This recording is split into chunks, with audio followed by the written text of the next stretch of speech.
Hey, it's Matt, your average gamer, and for this video, we're going to be going over my top 11 advanced tips to take on the first Berserker Khazan. This is an amazing game.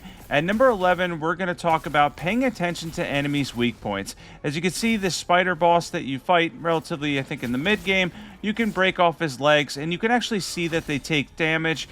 In the case of Rangkus, who's an incredibly tough boss, we'll go over this boss fight as one of the tips later in the video. A lot of people get stuck on him. He takes more damage to backstab, so pay attention to that. And then, of course, using your environment to your advantage. Keep that in mind when you're going through the levels in this game. There are tons of cliffs and things you can use to take on enemies. And in this case here, I was able to take out this bat, and he fell off there. He didn't have much HP left.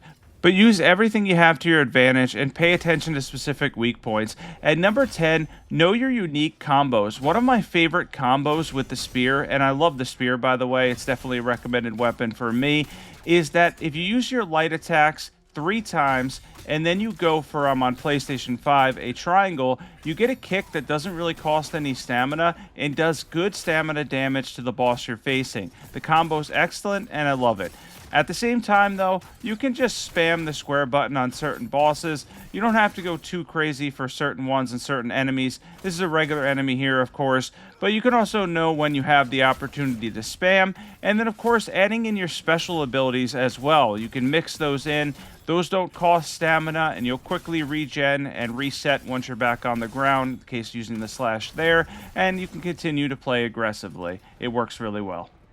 The next tip on here is an important one. In a lot of Souls games, I have a tendency, if I'm doing really bad in Phase 2, say I have no HP left, say I'm really down, there's a very minimal chance of me beating the boss because I'm not that familiar with the second phase yet, and I don't have a lot of HP. I tend to just give up, reset, and try to do the first phase of the boss fight better because it's just more time friendly that way. I feel like I'm saving time that way in some instances. This game's a bit different though. I ended up actually winning this fight with very little HP at the end. This is a very tough fight, by the way. But the important part here is, what I was trying to get at is that you get essentially souls, lacrima, or whatever you want to call it. You can continue to level up by fighting bosses, and you get more for the further you get in the fight. So as you're practicing these bosses, you're actually farming and you're able to level up in the process. So just keep fighting, try to get as far as you can, don't give up, and even if you lose, you're going to get a little reward for losing, which I think is a great addition to this style of game. It's really rewarding in that sense of being able to go back, level up, and get stronger and then go back into the boss fight, especially if you're under leveled. It also stops you from having to go back to the previous levels and fight regular enemies and such. You can instead just farm the bosses as you're learning them. Of course, these bosses take a lot of learning. This game's very challenging. I'm just going to say that outright if you haven't bought it yet. Very good game, very enjoyable, but very difficult as well. I'm going to show this later a little bit too because I want to go over one thing later in the video in terms of tips, because deflecting is definitely better than dodging. I'm going to go over that too, at least for me. And the spear is highly recommended. If you're having trouble, I recommend switching to the spear. It's not very stamina costly. You can do a lot after deflecting. It's got some awesome combos, and the skill tree for it is fantastic. I think it's the best weapon in the game, in my opinion. With that said, stick to the weapon that you like the most, because you could build around the skill tree for it, and by sticking to a weapon, you can adjust to all the different combos and things you can use with it without having it feel very much overwhelming, which you may feel if you're trying out all 3 different weapons, skill trees, etc. You may feel like the game's even more difficult than it is because you're simply trying to learn too much. Rather than learn an insane amount, stick with one weapon for a while, try to learn its moveset and whatnot, and you may end up loving it. In the case of the spear I just mentioned, that's why I jumped into this tip. I think it's a fantastic weapon. I think it's phenomenal in the sense of damage, stamina cost. It's pretty much the perfect balance of everything. I love blocking, deflecting with it, and then of course going back in for attacks. Now sometimes you're going to get broken if your parries aren't perfect, your deflects aren't perfect. That's another important thing. I didn't really put that in as a tip because it's kind of obvious. But when you deflect perfectly, when you get a perfect deflect, your stamina bar continues to regenerate. So it's definitely very helpful to try to get as many of those as possible. It could be difficult though. Some bosses like this bear are a little bit erratic, a little bit more harder to dodge, harder to predict, etc. But if you're able to get in those perfect deflects, you will continue to keep your stamina bar up, and stamina is hugely beneficial in this game. If you're more skilled than me, you could try out all the different weapons, which are 3 different ones: the dual moveset, the greatsword, and the spear. The greatsword does a lot more damage, takes more stamina. The dual wield moveset is supposed to be kind of a balanced thing, but I wasn't a huge fan of it. The spear for me, though, is absolutely fantastic.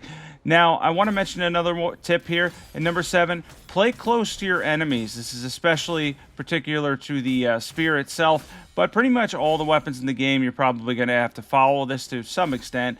And the reason for that is because when bosses back off from you, much like many of the other Souls games or Souls-like games, challenging games, etc., they tend to have more annoying ranged moves that are more difficult to predict. And in some cases in this game, they actually heal and regenerate stamina by backing off. You want to play as aggressively as possible, even if it means blocking and occasionally getting in hits, but more often, if you can corner your enemy, the better shape you're going to be in. Corner them as often as you possibly can, because that way they can't heal, they can't regenerate stamina, and they're just consistently taking damage, and they're going to go down really quickly. It's really important to play close to bosses.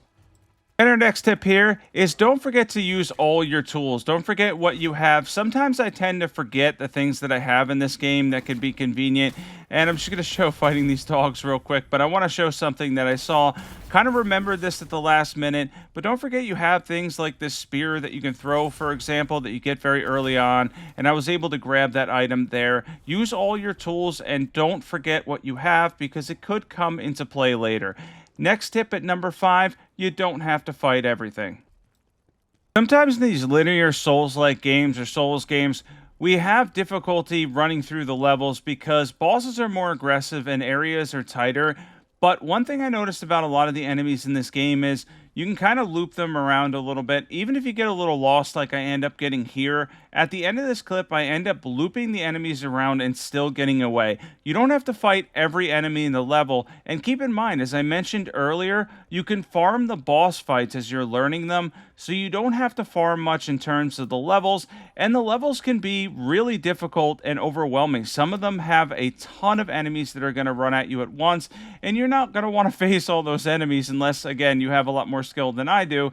So in some cases, you're going to want to run away or run through the level, and it's okay. There's times where you can do that. You may miss items and such, but you could always go back and get them later if you're ready to take on the next boss or you're just feeling like farming a boss. At the end of this clip, what I mean by being able to circle enemies around, and of course your stamina bar is going to be held a little bit against you when you're running through enemies. But I didn't even really know this level at the time, and I was still able to find my way around simply by maneuvering. That's the big thing here. Try to maneuver as much as you can if you're running through these enemies, because you may get overwhelmed. Some of them have long stretches in between the checkpoints, essentially, which was Grace's and Elden Ring. I forget what they're called here. But yeah, you're going to want to loop them around. I couldn't get up this ladder, for example, so I decided to try to play it a little bit smarter. Heal up, do whatever you got to do. In this case, I actually couldn't heal. Try to loop them around. I remembered this was here, and then I end up dropping down here, running back, getting up this ladder, and getting away from the ton of enemies that are following me at this point. Way too many in this level, and some of these levels have a lot of them. It can cause your frames, by the way, to drop a little bit. At least on PS5, I've had that happen. But overall, the game's been running quite smooth, so that is a plus there. With that said, you were able to see what I was doing there, remembering the level, trying to memorize things like that, and finding your way to loop around and get back to the next checkpoint or get to the next checkpoint. And that way, you don't have to fight all of those enemies because sometimes there's just too many of them. All right, for our next tip.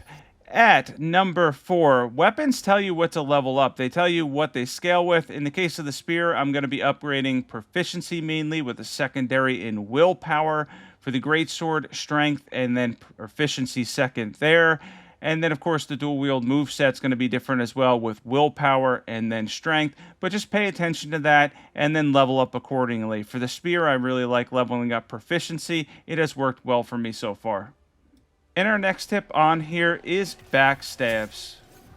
At number 3, backstabs give you better positioning. So if you break a boss, and as long as you're not in a corner of the arena, go for the backstab and then the follow-up hit, because you'll be in a better position to follow up and hit more essentially afterwards, even using your specials and whatnot as the boss attempts to turn around. And for the next tip on the same one here, learn to perfect deflect. I mentioned this earlier. Didn't realize that I actually had this as a tip when I mentioned this earlier, but yeah, it is really important. It actually was the reason I ended up winning this fight. Perfect deflects are something you're going to want to practice with each boss. They all have unique movesets and whatnot, but overall, had I gotten all the perfect deflects there, I would have been able to break him. But yeah, perfect deflects are huge in this game because you're going to regenerate stamina, as I mentioned earlier. And of course, you're going to be able to take on the tougher bosses easier by blocking perfectly and breaking them. And at number 1, we have how to defeat Rangkus, if that's how you say his name. A lot of people are stuck on this boss, so I decided to put a boss guide in here for him. So let's go over his moveset a bit. So phase 1 is a lot easier than phase 2, but it can be tricky too. He has a lot of delayed attacks. I want you to pay attention to 2 things in this fight if you're struggling with this boss. Of course, you're going to try to learn the perfect deflects, and that's going to take a little bit of time. But the big thing here is going to be his wider swings. Not this one specifically, but the ones that come across his body on the left or right. Because if you perfect deflect those, it doesn't even matter if you perfect deflect the ones before that, you will temporarily stun him. And then typically after that, you can see it right there, you can then go and break him because you can get in a lot of damage afterwards. Despite the fact that his stamina recovers really fast, he tends to have low stamina overall. If you apply pressure, it's not that hard to break this boss. He's not too difficult to break in that sense.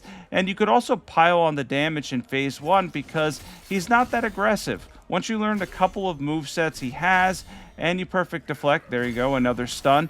The only one that matters there is the last one, and then it's all about punishing afterwards. You're just going to punish the boss as much as you can and get in a ton of damage, of course.